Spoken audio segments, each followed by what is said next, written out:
Betsy? Where'd Betsy go?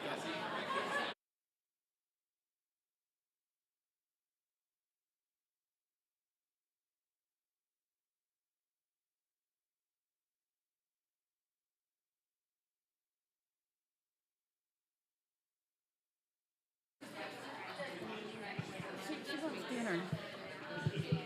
Are we ready? I'm not waiting on mine. Daniel's got the pledge, right? Yes. Turn my phone off. She's back up. Okay. Going.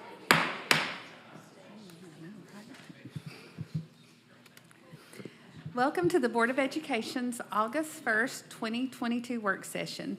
Please stand as we observe a moment of silence followed by the Pledge of Allegiance led by Mr. Watson.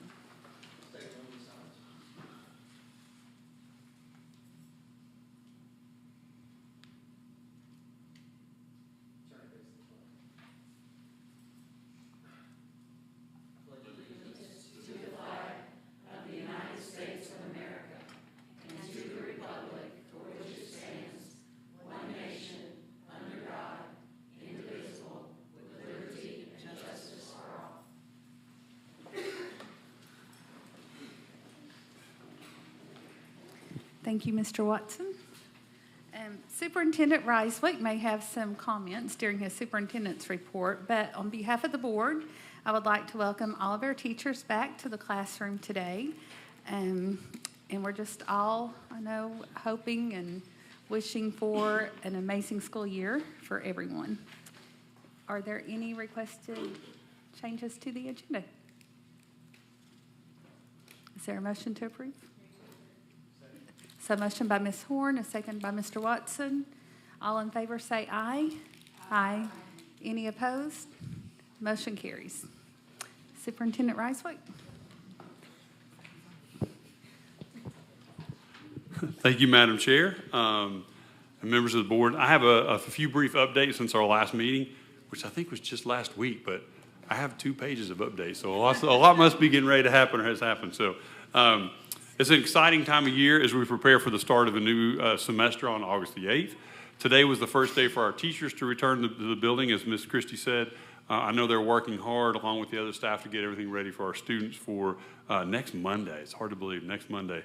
I know having a daughter of my own that goes to school, she was had a different reaction to school starting. But so I'm very, very thankful as always to our teachers for their commitment and dedication and very excited to welcome them back.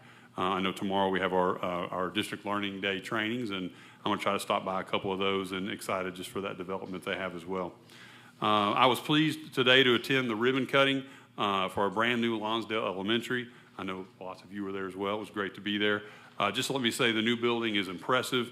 I think the families and students at Lonsdale will be thrilled as they start next week there. Thank you to Dr. Adams, Mr. Shover, and the facilities team for their hard work on the project. And I also know that Ms. Parton, the principal there, and her educators will do an amazing thing. It was great to hear her be able to share kind of just some of the journey today when she was there. Tomorrow night, I'll get the privilege of attending a graduation ceremony at one of our schools, Paul Kelly Academy. For anyone who's familiar with Kelly Academy, it has a unique mission of helping students who have experienced academic challenges and now are getting back on track. One of our priorities as a district is success for every student. And I'm looking forward to see that priority in action tomorrow night for the 15 graduates that will be there, and that will be at Central High School at 6 p.m. tomorrow night. I also want to let you know that Knox County, we're laser focused on keeping students in our community safe. And for that, on Friday, I'll be hosting a news conference with leaders from KCS Security Division, the Knoxville Police Department, and the Knox County Sheriff's Department to talk about actions that we'll be taking in that regard. I hope that families and employees are encouraged by the steps we're taking, and I'm very grateful for Chief Perryard as we prepare for the new year. We're excited about this. I know just, our last day of school was when things happened in Uvalde last year, and so I think it's important for us to address that for families coming back, and happy that the sheriff and police chief both are going to actually join me in that press conference, so we're excited about that. Also on Friday, I'm very excited that the annual School Mania event hosted by Knox County Mayor Glenn Jacobs will take place at the Jacobs Building in Chilhowie Park. I was actually invited to go ahead and help a little bit today with preparing 2,500 bags of school supplies for students. I get to go through the line and help do some of that.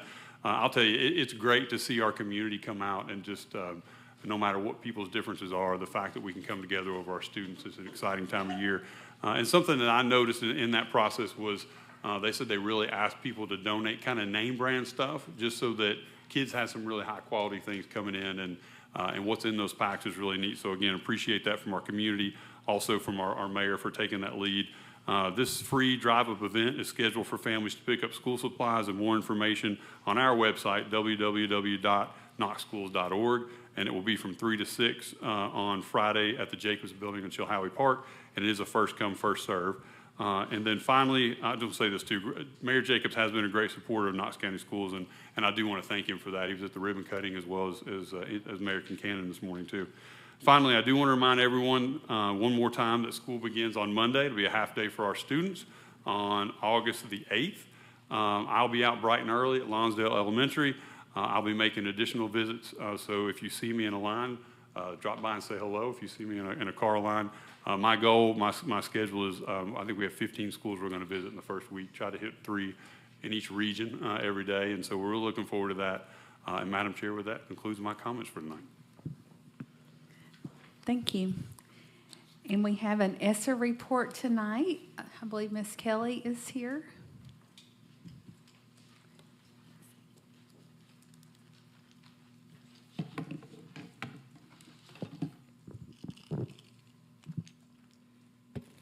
Do you all remember Name That Tune? Like, I can name that tune in 4 notes. I can name. All right, I'm going to do an Esser update in 15 minutes. Okay? So, Board Member Satterfield, if you would help me by being my timekeeper, because I know that's your thing. Let's rock and roll. All right, so this will surprise you all now that I am the senior advisor of Esser. We're going to start the school year by reframing the Esser conversation. So first of all, I want to give Dr. Murphy a shout out because he created a framework that helped us understand the what, right? And so before we can realign and talk about the how and the why, we had to know the what. And he did a phenomenal job with that. But as part of our reframing the Esser conversation, we are going to realign our priorities with the state focus areas, academics, educators, student readiness, and foundations are other considerations. And we're also going to realign them to our district priorities, which are listed. Part of changing the way we think about Esser is going to involve changing the way we talk about Esser. So instead of it just every time we get up here, it being about Esser spending, how we're spending the money, it's going to be about how Esser is working as one funding source to impact successful strategies. So here are the primary shifts. I thought I would need my glasses, but thanks, Terry. Like, this is really like bold text.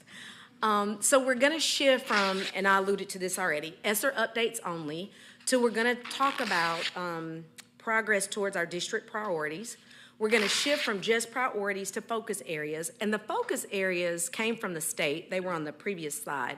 And it came from the needs assessment. So we're going to realign and make sure the things that we're talking about came out of our first conversations about Esser. Dr. Murphy helped us with the what. We're going to talk about the why and how for students based on Esser funding. And we're going to shift from just actions completed to actual impact metrics. Okay, so I'm going to give a shout out to Josh Flory for helping me with this. Those of you that know me know I don't have the tech skills to do this, so there you go. Thanks, Josh. So this will be the alignment with our KCS priorities. We're going to move from Esser priority area 1, that used to be foundational and academic skills, to academics, because that's how the state tracks. And then that's part A. And then part B would reflect our district priority, excellence in foundational skills. Same thing for what was Esser priority 2, effective educators. It's now going to be educators because that's how the state will track what we're doing. And then as far as our district priority, that aligns with great educators in every school. Priority 3 was post-high school readiness. Now it's going to be academics for the state and career empowerment and preparation to align with our district priorities. And then last but certainly not least was overcoming obstacles to learning. That will now fall under student readiness because that was the state focus area. And then our district priority is success for every student.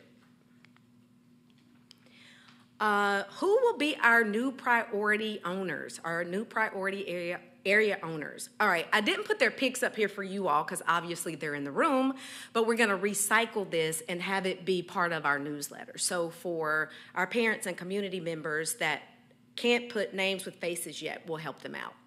So for our academic areas, Dr. Keith Wilson, who is the Assistant Superintendent of Academics, will take on those priority areas, I can't say that 5 times fast, which will be excellence in foundational skills and then career empowerment and preparation. Jennifer Himmelgarn, who's our Assistant Superintendent of Business and Talent, her team will stay focused on great educators in every school. And Jason Myers, Assistant Superintendent of Student Success, his team, well, under his leadership, will focus on success for every student. So what exactly is different and what will these priority area and strategy owners do? They're going to manage and monitor. They're going to manage the monitoring and reporting of the process for each of their respective focus areas. They're going to help us identify the right metrics and leading indicators, because remember I said we're going to talk about the why and the how? You can't talk about the why and the how if you don't measure the right metrics. So they're going to also determine how to measure and track those metrics. They're going to decide on the frequency of the data collection. They're going to ensure that the data is collected and organized for reporting.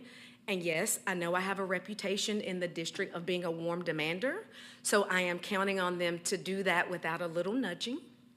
And then ultimately, what we really want to do is share our bright spots and best practices for broader impact across the district. All right, Board Member Satterfield, how am I doing? Rocking and rolling, clicking on all cylinders. Okay, so our schedule basically is going to remain the same. Weekly, we'll do strategy calibration as needed, but the priority owners are going to have the autonomy to decide if that needs to happen weekly. We don't want to just meet to meet. I mean, if we have things to meet about, we will. Bi-weekly, there'll be priority calibration, and then quarterly, we'll do priority stock take. What will be new is we will have spend down updates. So as a taxpayer, I would like to know, as far as the $114 million, where are we? So we'll have those quarterly, and then we will do external reporting quarterly in the form of newsletters. Here's some important dates, because some of these things have already happened, and some of these things will continue to happen throughout the school year. So the week of July 11th, I met with Dr. Norton, and we started talking about creating a dashboard. Because in a perfect world, that's what we want to do. We want to have a place where we keep all of this data, so when you have questions, you can just click on a dashboard and it tells you where we are relative to these focus areas. Last week, which seems crazy, it was just a week ago, but we identified our new priority area and strategy owners. And then last week, we also had our first meeting to prepare for my time with you today. In early August, we're going to have an opportunity for community engagement. And then on September 15th and February 15th, we are going to submit our addendas to the TDOE. And the addendas just let the state know, okay, what have you changed? What are you still doing? Are you on track? Monthly, I'll be here as well, so priority owners, I'm not just going to bail on you after tonight. But monthly, our priority owners will give updates during the workshop, more focused on the how and the why. And then quarterly, we'll have a spin down update from the CFO, Ron McPherson, and from federal programs, that will be Cheryl Martin. Ongoing, we're going to continue to have opportunities for updates and feedback during our regional meetings with principals, during our advisory meetings in the regional structure, and we will continue to have opportunities for community members to give us updates. And the whole point of this feedback loop is so we get feedback, we improve, and our stakeholders see how we're using their feedback. Also, for those of you that know me, I like to have a good party every now and then, right? So let's stop and celebrate what's going well. Here's our schedule for the rest of the school year. We'll resume in September with Jason and his team, followed by Jennifer and her team, and then Keith and his folks will round out November and December.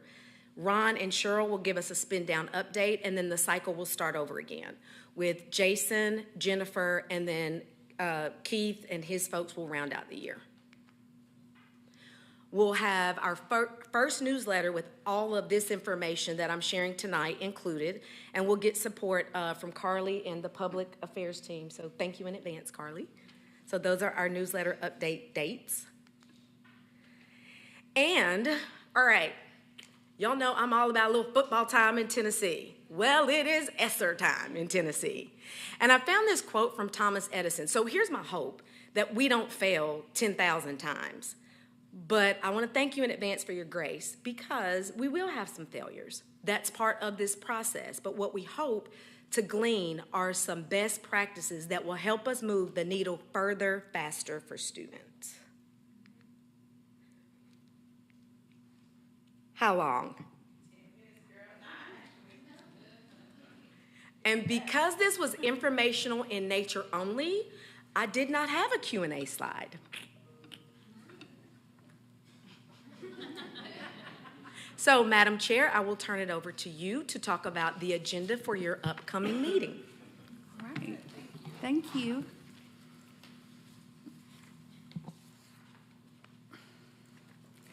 Okay, so board members, moving into our agenda, starting with the consent agenda. Any concerns on 6A or B?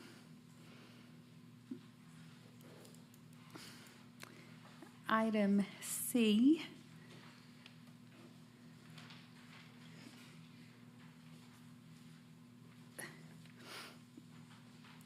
Okay, items and contracts. C1. Item 2.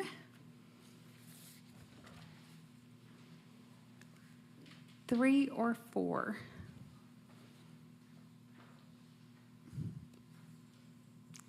Five or six, 7 or 8. Mr. Watson? Thank you, Madam Chair. On item number 7, the Vanderbilt University Data Sharing Agreement, can somebody speak to the importance of that research that's being done and what would be shared with the school system as a result of that?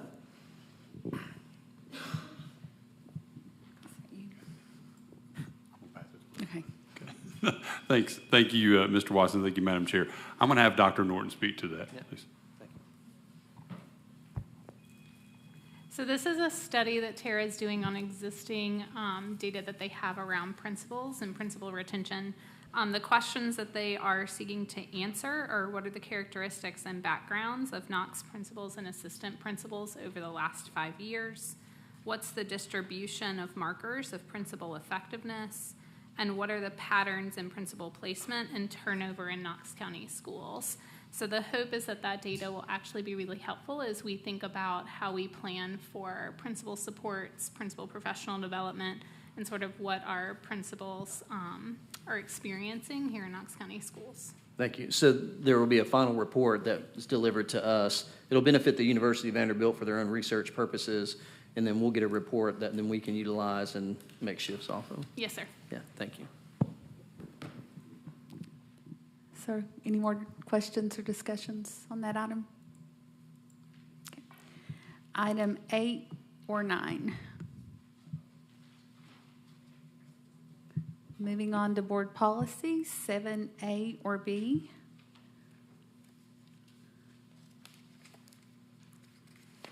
C or D. Or item E. Okay, moving on to grants. 8A or B. C or D. Mr. Watson? Thank you, Madam Chair. This question is actually about A, with our voluntary pre-K program. Can anybody just speak briefly, I don't need exacts, just how the volunteer pre-K has grown or shrunk? I know there's a lot of, I know we heard from Ellie Kittrell just a few months ago from Bright Start and kind of the renewed focus on early education for the state. And just want to see how that might be trickling down to our voluntary pre-K program. Thank you, Mr. Watson. This may be a tag team question because our voluntary pre-K kind of goes. This one in particular would be something Mr. Myers could probably speak to, but Dr. Wilson may need to speak to some of that as well. So I guess we'll start with you, Mr. Myers. Sure. So thank you, Mr. Watson, Dr. Reiswick. So from a pre-K standpoint, just in terms of growth, which I guess goes really beyond this singular agenda item, as we do have our blended pre-K program, which does fall under my purview in special education. So this is my fourth budget cycle, and in all but one of those, we have added at least 2 blended pre-K classrooms, and in this budget cycle, I believe we added 3. So the short answer to your question about the growth is yes, it is growing, and we're trying to be responsive to the demand in the community. Voluntary pre-K, I would defer to Dr. Wilson to discuss more in depth, but the short answer is yes, it is growing, and we're trying to do everything we can to develop new programs to meet the demands of the community. Yeah, and actually I'm going to have Dr. Beth Lackey was kind enough to join us tonight to talk about this in case we had any questions, so she can tell us definitely more about how that program has grown in Knox County over time. Good evening. Thank you. So we have increased our voluntary pre-K classroom allotment. We've had 27 classrooms for many years, and this year, due to our utilization rate, which meant we were able to serve children who met our income requirements because our grant is funded based on children who fall at federal poverty guidelines for their families. So we actually picked up 2 more classrooms. So this year we'll have 29 instead of 27. Thank you, Beth. I really appreciated my time working with you on that committee and value the work that we're doing with early education here in Knoxville. And I think for the most part, unless you've taken advantage of that program as a parent, most people wouldn't think that Knox County Schools, a K-12 institution, has pre-K programs, blended pre-K programs. So I appreciate the work that we're doing to get started early with our young people, and also that it's growing. As we're growing, have we seen any issues with facilities to host voluntary pre-K classrooms as they've been expanded or blended pre-K? So in terms of voluntary pre-K, we are actually going to add a classroom at Bearden. Okay. Because they had some space for us, and at Bearden Elementary? Yes. And then there's several empty classrooms at Fair Garden. We were able to get the second floor of Fair Garden approved for preschool classes, so we're adding one there, and then when our new Adrian Burnett is open, we'll be able to utilize that space because we've already made sure the principal can give us a blended space and a voluntary pre-K space. Awesome. That's good. Thank you. So you're welcome. Thank you. And we appreciate your support. Thank Beth? you. Yes. I figured I wouldn't make you go sit down. Yeah, this is just my curiosity, just more information about it. So with pre-K, when kids get into it, are they are they put in schools zoned like they regularly are, or is it more just about spacing and transportation issues? How does that work with placement of kids in the pre-K? So we do not require parents to utilize the program that's in their school zone. We have a lot of parents who choose a school that's closer to their work or closer to their aftercare, and we've actually added aftercare in some of our facilities, which is helping parents more, but it is a completely open zone, so to speak. And are pre-K kids allowed to take advantage of our transportation or not? We do not provide transportation. In blended, we have some students who are provided transportation, but we do not. So any more questions? Yes, ma'am. I just had a comment. I'm sorry. Yes. That's okay. Thank you. A couple of years ago, I served on the committee for pre-K, and I remember looking through the I don't remember if it was a survey or what, but the results of the kids that had been through pre-K and how they did into kindergarten and first grade, and it was impressive. And so I would assume you're still seeing those same kind of results. Yes, we send a survey to the kindergarten teachers that they complete. They complete a survey for every one of our children, and I should have brought copies, but I would love to send it to you. In all of our questions, which we ask about early literacy and foundational math and student behavior and student attendance and parent participation, we by far score 90% of our students are at or above expectations. And what's really wonderful is the parent engagement piece. We do see that our families are more engaged because they have that close contact early on. Yeah, thank you, Beth. I just wanted to point that out because not only do we have all these programs, but they're very effective in preparing kids, which is the important part. So thank you for your work. Between blended and Title I and voluntary pre-K, we serve close to 2,000 children, so that's awesome. Thank you. One more question. I just don't want you to have to say it's okay. Because I have always thought that the pre-K program is such a wonderful idea and to getting kids prepared. Are we feeling like there is a huge need that we are not able to fill the need that is wanted for that? Or where do you feel like the balance is on what we're providing and what is wanted as far as the service? The need is always there. Right now, if I can get all of the pieces of the applications in, I have about 140 children that I could place, which would completely fill my program up. And Head Start frequently has a waiting list of many, many children that they cannot serve. So I wish we had spaces for every child and spaces in every building because I truly believe we could fill them up. Well, that's good to know. Yes. I hate that we can't fill it. But I do feel like I just wanted to make sure that because I've always felt like I would really hope that there'd be more funding in the future and that they can see the success and that hopefully that can grow because I think it benefits all these children as far as getting into K-12 and their initiatives on literacy and getting up to speed quicker, especially if they're not getting that at home and things like that. So it always has just seemed to me personally as a no-brainer without having the research behind it. So glad to hear we're being so successful with it. We are, and there's great research from ACT about the impact of preschool on later ACT scores. So we want to do everything we can to make sure our children are prepared. So thank you. I appreciate it. Anybody else? Come visit us. We love volunteer readers too, so come visit. Thank you. Awesome. Thank you. So board members still in grants. Any discussion on items B or C? D or E? F or G? So moving to contracts, 9A. B or C? D or E? Mr. Watson?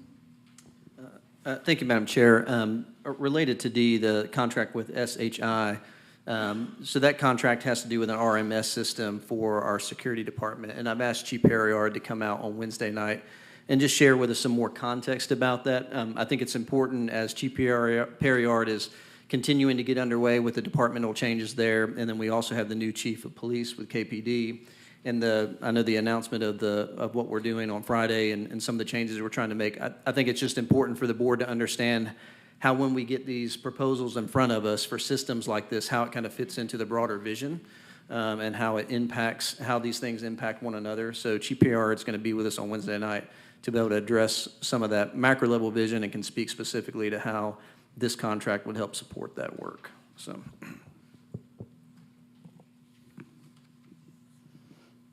Okay, so item E. Moving on to regular agenda items, 10A or B, C or D, E.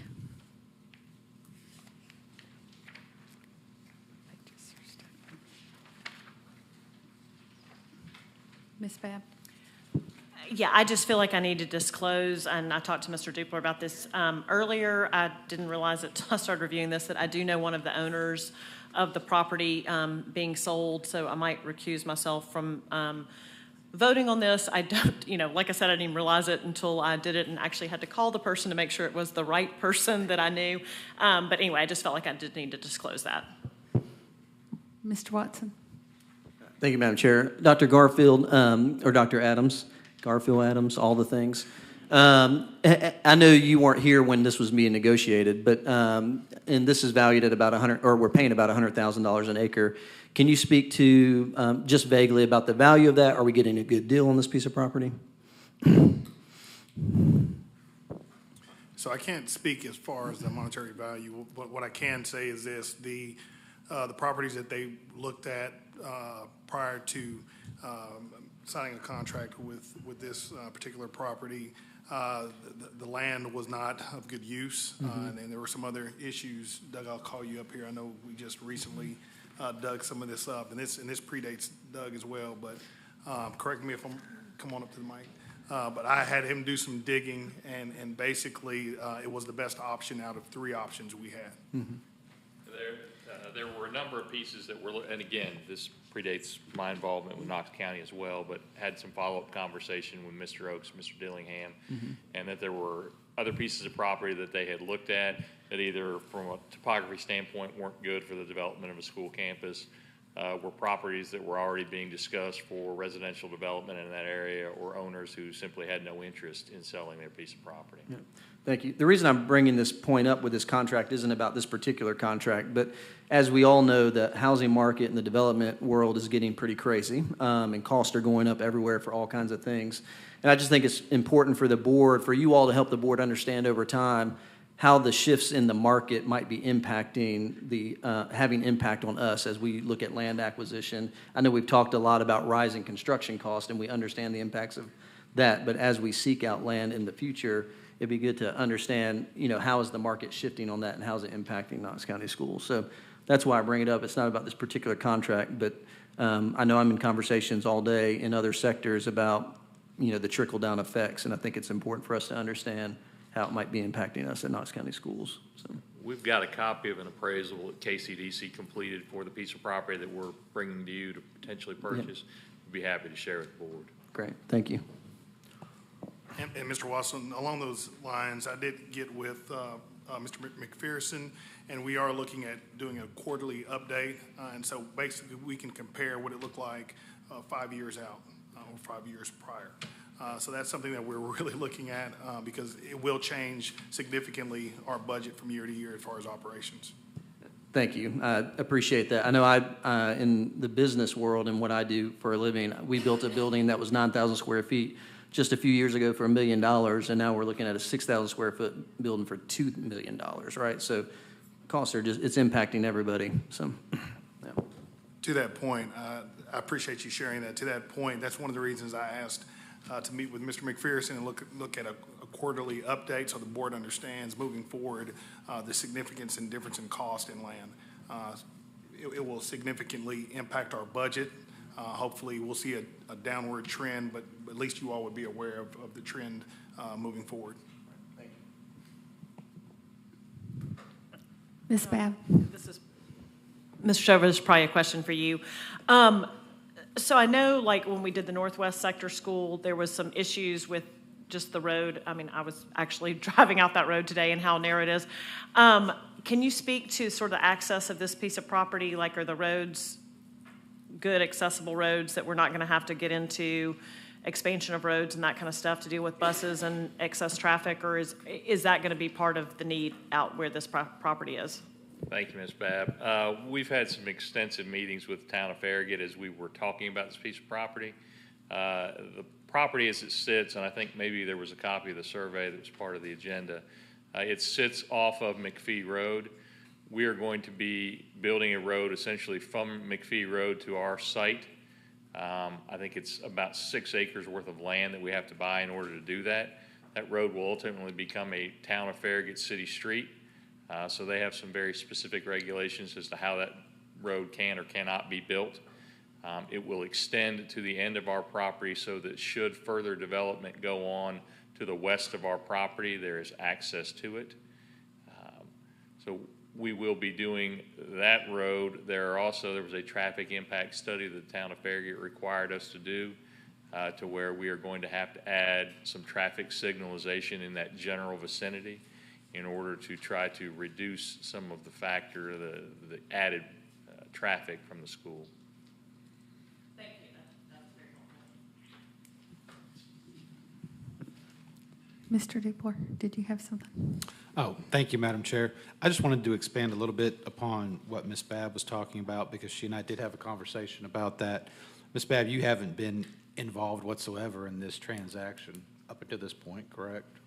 No, I wasn't even aware that I knew the people until I was Right. reviewing this. So. Right, and your acquaintance with one of the Mr. Scotts is just as a friend only, correct? Yes, purely just as a friend. You're not in business together and you don't stand to gain from this transaction, correct? Not one bit. Okay, thank you. Can you keep doing that? Just ask her a question. Yeah. Yeah.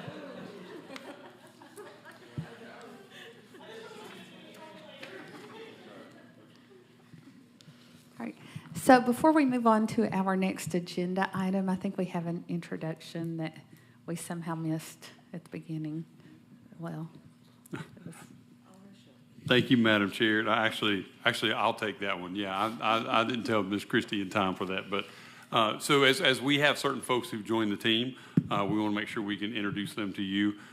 We still have a few of those folks that are rolling in. So I'm going to turn it over to Dr. Wilson to introduce our latest member of the team. Thank you, Madam Chair, and thank you, Dr. Roswick. We're actually very excited to be able tonight to introduce Dr. Aaron Phillips, who is our day one today, our newly hired Executive Director of Learning and Literacy. And so why don't you come up and say hello? Introduce yourself.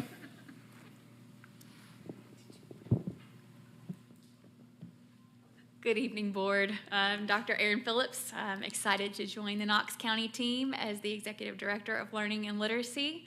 Look forward to partnering with all of our schools and each of you along this journey. So it's a pleasure to be here. Thank you. all right. Thank you.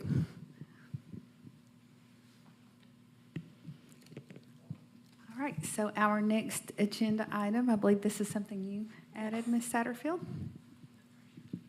Thank you, Madam Chair. Yes, so board members, this is merely a discussion to see what was feasible. Not many people reached out to me, but I thought it was worth the question because COVID is still active. And so I had a couple of teachers reach out to say that, I have COVID and school starting back and I'm having to use my sick days. And so it was just, I had a conversation with Scott to see is there anything we as a board could put in play to protect teachers if they do end up having to catch COVID and not come to school, but don't have to dip into their own sick days for that. And I know that I talked to Superintendent Reiswick, I know that there was a tracking in place in the previously regarding having to provide a doctor's note and positive results, et cetera, but that's the tracking aspect. So I just wanted to bring up a discussion to see if that's something we want to implement again for this school year, being that COVID is still out there, and I don't think teachers should be punished for COVID. But I don't know what that looks like from the system. So yeah, that's where I'm at. Ms. Babb? Yeah, I guess, truly this is just a discussion. I don't have any set thoughts about it, but I do look once again we don't know. COVID could be here forever, and sick days are for being sick. So sometimes I do wonder if it's like, I don't know. I'm really torn about it because I don't think sick days were meant to be something that you bank and retire 2 years early. And I do think that's what it gets used for a lot of times because nobody ever uses their sick days. But I do also realize the challenges of COVID too. So like I said, I'm not real strong one way or the other, and I do think it's a good discussion to have because at what point do we just recognize COVID is like because it's like, so, okay, what do we do? People get flu at school. Do we exempt flu from sick days? And so that's the balance that I just don't know. I don't know where you start, where the discussion changes and that kind of thing. But, I think it's a very valid discussion, especially when you've got teachers bringing it up with you.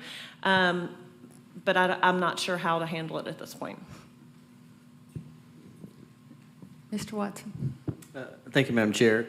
I appreciate you bringing up the discussion as well. I think there's I think every industry is asking this question, right? Like, this is not just a Knox County school system issue, but others are asking what to do with that, and when does it become normalized, and when does it become just another part of your something you're going to take for sick days? What I'd like to hear from Mr. Bolton is, can you remind us exactly what we did last time related to this?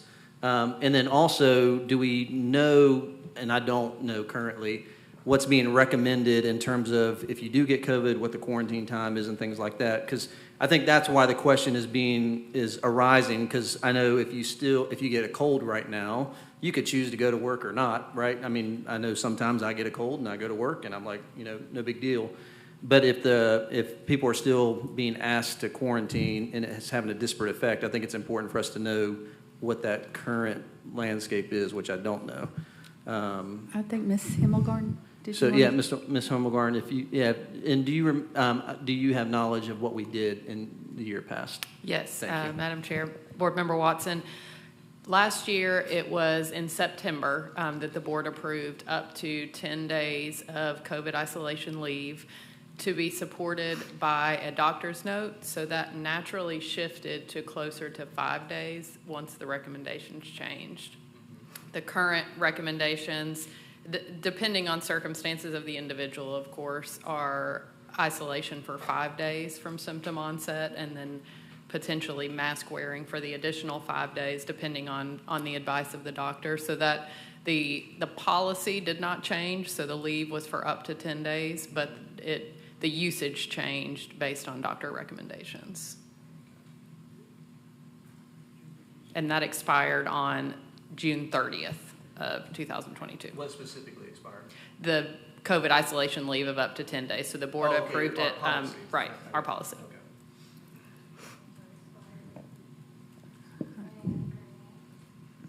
Ms. Horn. Thank you, Madam Chair. I think I tend to agree with Ms. Babb. I think that we do have sick days built in, and I don't think this is going anywhere. I think that it's going to be a sickness that is out there, just like the flu or the cold, and so I think we could wait and see kind of what trends are and how it's affecting. But I think it's probably difficult to ascertain how this affected all of the sub needs that we had last year, and I don't know. I think we just should wait and kind of give it a little bit of time and see what happens, because we do have folks have sick days, and that's what they're there for. So that's probably what I would tend to agree with. Ms. Owen. Thank you, Madam Chair. I think the big difference we have here is that with other illnesses, we don't have an isolation period. And the current recommendation from the CDC, if you're not fully vaccinated, and of course fully vaccinated depends on circumstances too, but if you've been exposed, the recommendation is 5 days of quarantine. And so if a person is not fully vaccinated and they're expected to have a quarantine for 5 days, that's the difference with COVID, I think. And if you go to the CDC site, there's a self-check tool that you can use to look at your specific circumstances, whether you're fully vaccinated or not fully vaccinated, whether you've been exposed, whether you have symptoms. And as it goes down, it's sort of a branched answer to each question so that your individual circumstances can be considered to determine what you need to do.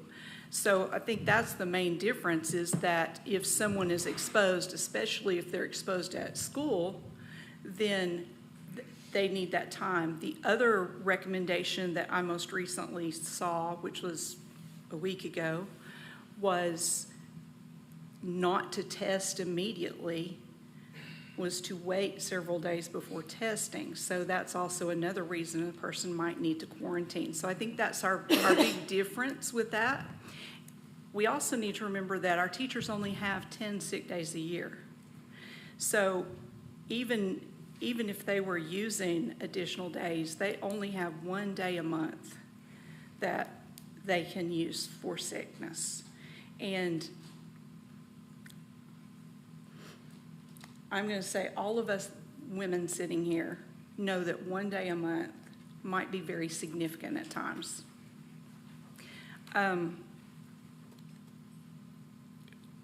Currently, nobody is just saving up their sick days to use them for retirement because that program was temporary. There was a time when Tennessee teachers had a retirement incentive and they could use their sick days for retirement. And that's not currently happening as far as I know. The way sick days are used now, if they have those sick days, they count as experience on that person's record. They count as experience toward their retirement pay, but they don't count as, as retirement. They don't get to retire early because of those days, is what I'm saying. I know, but do they get those days paid at the end? Like if they have not, and this is truly, I don't know, and I might be very mistaken. I think Mr. Bolton's coming forward. It depends on when you retire. Let's get Mr. Bolton to talk about it. It depends on whether you retire or whether you just leave. So, for example, mine would have not been paid. Okay, if you can explain the difference, and I might have totally misspoken on that, and I apologize if that's the case. No, you're right. For every 20 sick days, they count as a month of service towards TCRS. Now, we do have a retirement incentive in a sense that when you retire, you can also use, if you give an adequate notice, which is 100 days, you get $100 per day based on that notice. If you provide no notice, you get $60 a day. So the TCRS allows for us to do both because we're not paying them out at the daily rate. TCRS would not allow you to count both if we were paying a daily rate out on that retirement incentive. So a person can save up their sick days, and if a person has 29 years and 200 days of sick days, then they can retire full with 30 years because they meet that. And then in addition to that, they would also get, if they provide adequate notice, $200 a day times the 200 days that they do have. So there is some incentives on having your sick days and not using them, it sounds like. That's correct. Okay, and I wasn't meaning it ugly. My comments were not meant to be ugly about it or anything like that. I just was meaning sick days really, the whole purpose of sick days is for people to be able to take sick days when they have them. That was the premise behind ever offering sick days, isn't it? That's it. Okay. Mr. Watson. Thank you, Madam Chair. What, if anything, are we communicating, KCS communicating to employees about expectation for isolation? Is there anything that we're communicating, or is it just whatever your doctor recommends? And then the second question is, do we have a sense of how much this policy was taken advantage of last year? And I don't mean that in a negative sense. I just mean how much it was used, and did we see the trend go downward over the course of the year? What was our utilization rate? So I'll answer the first question first. The current advice is, yes, follow the advice of your doctor. That is what we are asking our employees to do, is follow the advice of their doctor on when to return. As far as utilization, last year we had 1,629 employees use a total of roughly 8,750 days.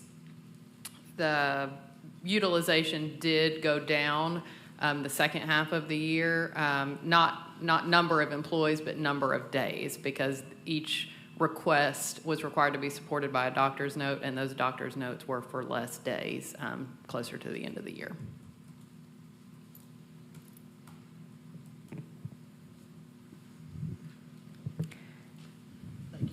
Ms. Horn. Thank you, Madam Chair. So my question, I didn't think that last year if you were exposed to COVID, that you had to take days off. So can you speak to that? That's correct. Last year, the board approved COVID isolation leave only, so that's only if an employee tested positive for COVID. Right. So now, so I would assume we're doing the same thing this year. So if you were exposed to COVID, you're not taking sick days. Is that correct? If you would only be taking sick days if you have COVID. Or we would ask the employee to follow the advice of their doctor on whether or not to report, but the COVID isolation leave days were only for employees that tested positive. Okay. Yep. Thank you. Ms. Babb. Yeah, a couple of questions too, and this is more just consideration of how just this disease has changed and how people are testing is with it being with a doctor. I mean, and I think the health department's even saying numbers we don't even know because the majority of people are not going to the doctor to get tested. Almost everybody, or majority of people are doing it at home testing. So that to me is something else that would have to be looked at is, are you requiring a doctor confirmed case? And I don't know what we're doing, what the current policy is right now, but if we wanted to reenact everything from last year, I do think that's another thing that we have to consider. So last year, if there was a home test that was a positive result, we did require so not just a picture of the home test. Most of the home tests have a website that the employee could go to and verify their results. So our department worked with employees through that process to get the results verified. So the employees weren't required to go to the doctor if they could go that extra step and get the results verified. Okay, thanks for listening to that. Ms. Owen. Thank you, Madam Chair.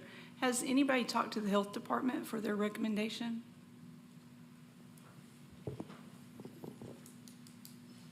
Mr. Myers?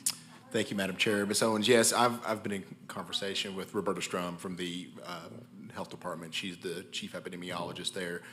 So we have touched base with what their recommendations are, and their recommendations are, they would recommend that we follow the CDC's recommendations.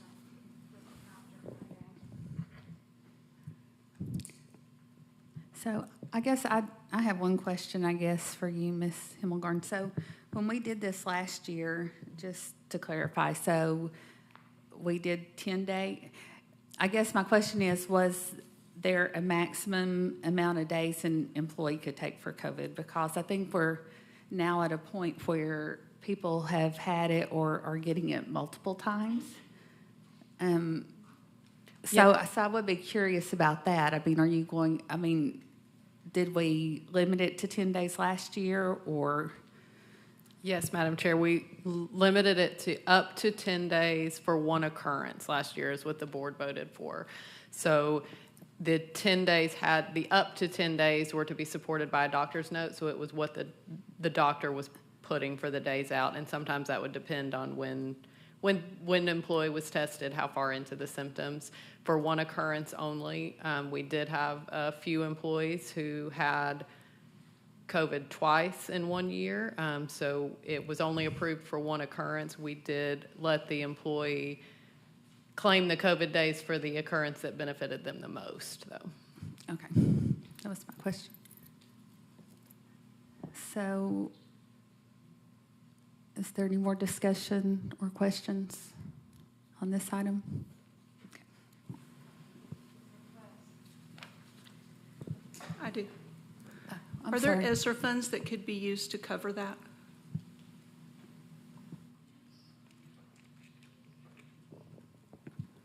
Thank you, Ms. Owen. Thank you, Ms. Christie. I don't believe so, but we'd have to double check that. I think we'd have to check with Ms. Martin on federal programs, but I'm not positive on that. We'd have to double check to make sure, but I don't think so, but I need more clarity than that, so we'll make sure we check on that.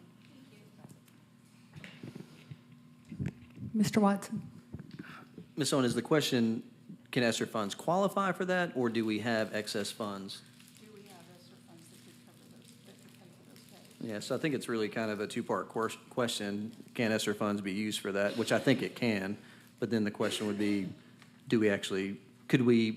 I know we've fully budgeted our funds, right? So we would have to repurpose some of them if that's what we chose to do, to use it for that, so.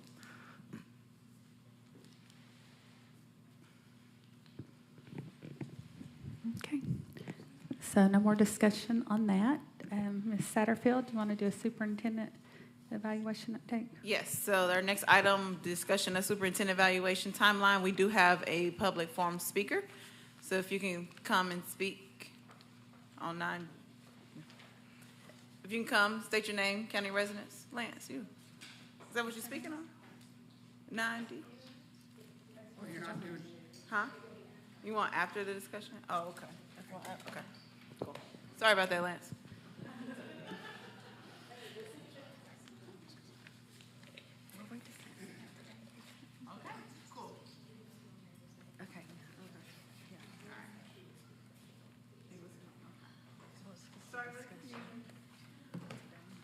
All right, so updates from the Superintendent Evaluation Committee. We did meet today, so great conversation, but I would like to provide what we discussed, and if you have any questions, feel free to bring them up during the discussion. So in light of new information received from the Law Department office, the Superintendent Search Committee recommends the following timeline. Use the framework developed over the last 2 months as a guide for further discussion in collaboration with Superintendent Reiswick at the September annual workshop. Present and adopt the final evaluation tool at the October 2022 Board of Education meeting. And let the superintendent evaluation to take place January 2024. So to break that down again, we are recommending the timeline that at the September annual workshop, the board discuss in collaboration with Superintendent Reiswick, building off the framework that's already provided, present and adopt the final evaluation at the October 2022 Board of Education meeting, and facilitate the superintendent evaluation to take place January 2024. Questions? Mr. Watson? Thank you, Madam Chair. Ms. Satterfield, was it, I get the date about January 2024. Was there any discussion with the search committee around any kind of interim check-in? Nothing that's formalized for the purpose of contract, but that is, it's 18 months beyond the time that Dr. Reiswick would have started. And again, it's not about holding his feet to the fire, but just wanting to know if there was an opportunity discussed to have some kind of interim check-in. Yeah, so we did briefly discuss that in the Superintendent Search Committee of different ways that an evaluation could be done. We do not recommend creating a tool to make that happen, but open to maybe individual conversations or discussion. But the recommendation from the Search Committee was not to create a tool for that interim because of the work that we're putting in for the tool for the final. Sure. Yeah. Thank you. Ms. Babb?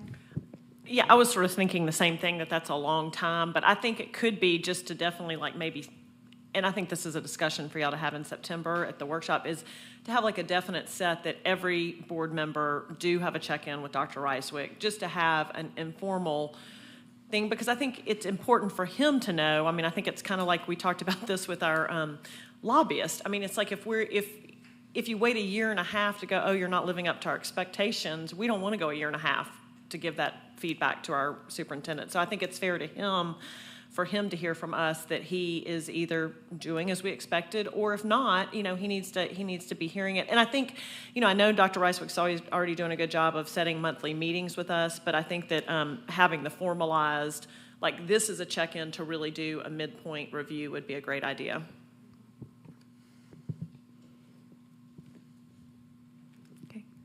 So, Well, that is the timeline I will be presenting in a motion form for Wednesday. So if you have any questions, please ask your questions.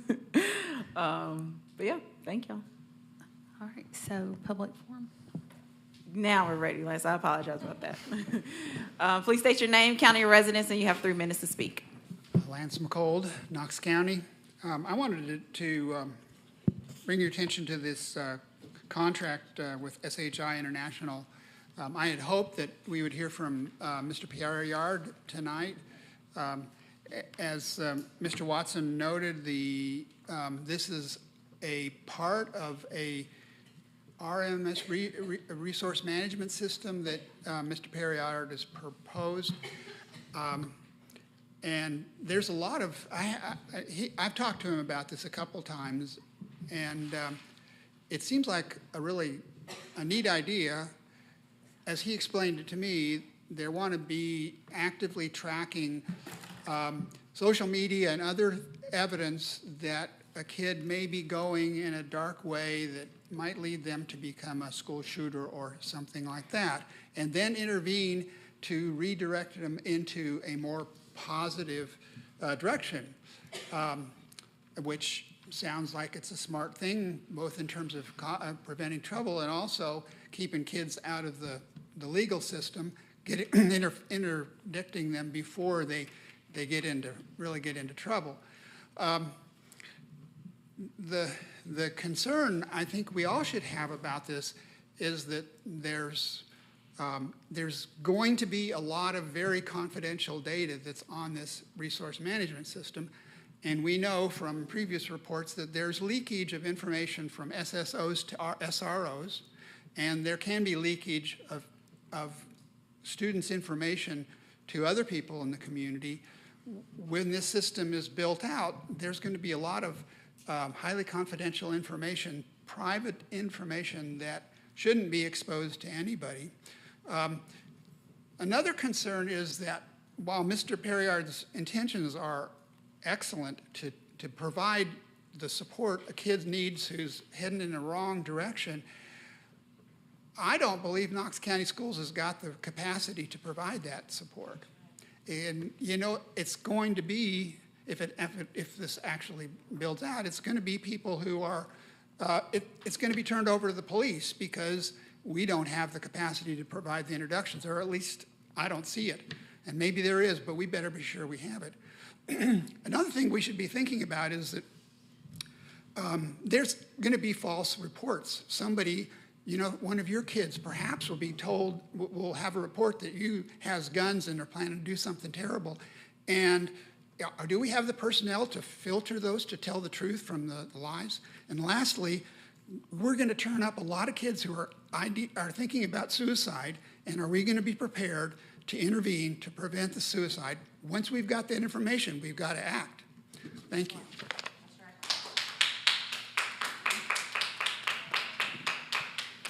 That concludes public forum, Madam Chair.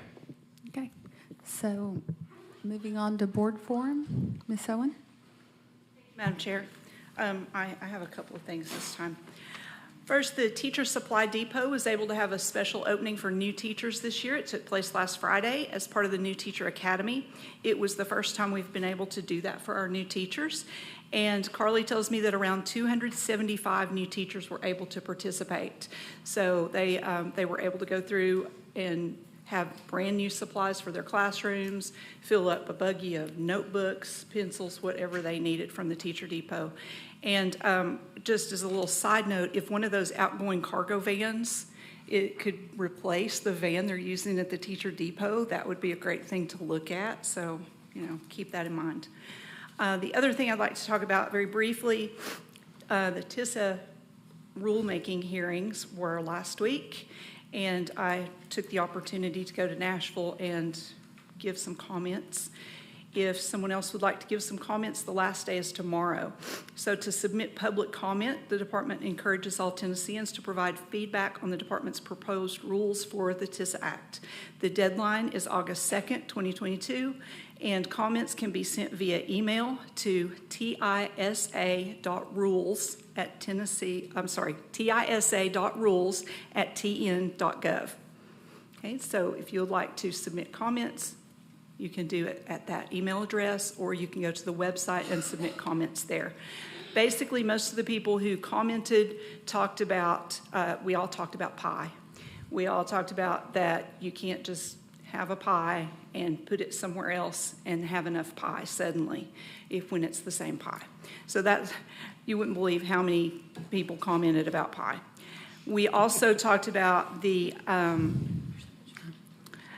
measures of how schools are performing, and how it doesn't really make sense to take students who are not standardized students and use standardized testing to say how that school is doing if you don't have some other kind of measures too. So if that's the only thing you have in place, what they're actually rewarding with some of the Tissa funds is they are rewarding the communities that the students are in. They are rewarding students based on where they come from rather than how well they're doing. And so lots of people talked about having some other kind of measures, looking at growth measures instead of that just achievement data. So if you will take a look at those Tissa rules before tomorrow and give them your comments, they would greatly appreciate it. Thank you. Thank you, Ms. Owen. Mr. Watson? Thank you, Madam Chair. Ms. Owens, thanks for going to Nashville and advocating and putting your thoughts in there. I just wanted to say that on Tuesday last week, I got to go to Cedar Bluff Elementary's teacher kickoff. They rented the Cove at Concord Park. There was they probably had 180 employees there between all their janitorial staff and their food kitchen staff and their teachers. And I will tell you that it was the energy in that space was palpable. I mean, they were so excited to be back. And I know that our educators have been through a lot in the last 2 years, a lot of really tangible things. We know that some negative things have been said about them recently. But I'm excited for school to get back. I know my kids are somewhat less excited, but they will be going back nonetheless, and appreciate all the work that our team has done. Superintendent Reiswick, for you jumping in as quickly as you did and organizing folks and getting people all moving in the same direction, and look forward to a great school year. Thank you. Ms. Babb? Yeah, I have a couple of things. First off, I was not here last month, so I did not get to comment and be on public record just about the Hillsdale president comments and just how unfavorable I found them and how much I do support the teachers, not only in our community, but across the state, and the educational institutions that put them out. And especially, I think this is important to say on a day like today when I'm so indebted to our teachers that work so tirelessly for our kids. And I mean, the ones I know personally, I think so highly of, and I only know a few of them. And so I just know we have thousands that are just doing such an amazing job in our school system, and just want to comment on that. Secondly, this is my last week on school board. And so I just want to take the opportunity to say I can't believe it's my last board forum. It's been a great 4 years, an interesting 4 years, but I have greatly enjoyed the people that I've gotten to work with, not only this current board, but the people that were on it when I first got on the first 2 years, and then just the amazing staff that I get to work with. First off, Terry Coatney, we all could not live our lives without, but really all the staff, and I just want to give my appreciation to central office and just all the employees of Knox County Schools. I'm going to greatly miss y'all. Ms. Satterfield?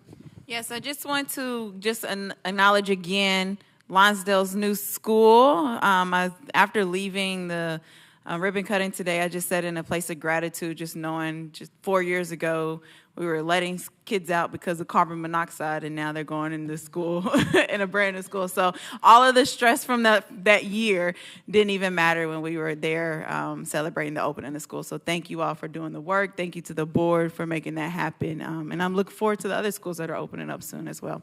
So thank you. Yeah, it was definitely a great day. Yes, good morning. Ms. Horn?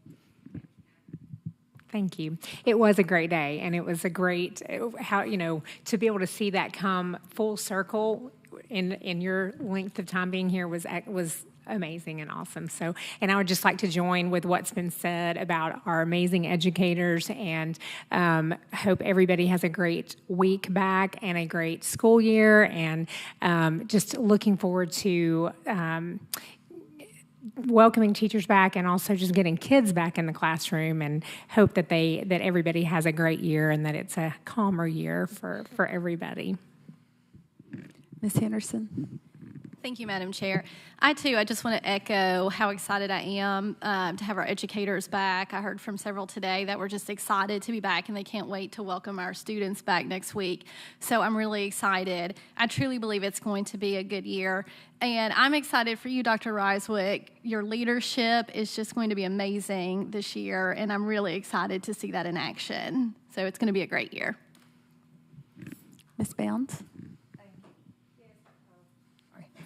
Yes, I'd love to welcome the teachers back as well. And having been a teacher, there's nothing more exciting than going back and decorating that classroom as a elementary ed teacher, and new themes and new students and all that brings with it. So we look forward to this year. And this, like Virginia said, is my next to last meeting on this board after serving 2 terms. And it will be a sad time to leave, but also I look forward to all the great things that are going to happen under your tenure, Dr. Reiswick, and the new board that will be elected. So great things are ahead for Knox County Schools and all of our teachers and students.